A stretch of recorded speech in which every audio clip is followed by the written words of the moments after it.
pēdējā pusgada laikā ievērojami pieaudzis to personu skaits, kas dodas uz ārvalstīm darba meklējumos. Latvijas vēstniecībās ārvalstīs, kā arī ārlietu ministrijas konsulārijā departamentā pastiprināti pēc palīdzības vēršas Latvijas iedzīvotāji, kuras ir atkāpušas gan Latvijas darbā iekārtošanas aģentūras, gan personas cietušas neveiksmi individuāli meklējot darbu, kā rezultātā lūdz palīdzību atgriezties mājās. Nu ko, mamīt? Tagad tu tici, ka firma sola citur laimīgu dzīvi? Nu tad braucam! Kārls jau putniņu aizsūtīja.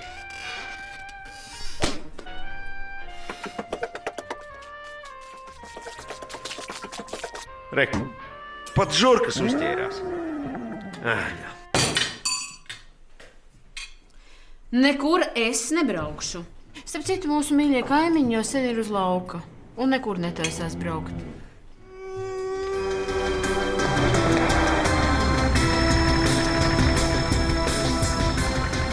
Gribēju, lai es aizbraucu prom.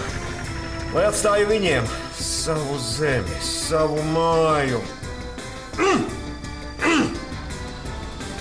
Ai.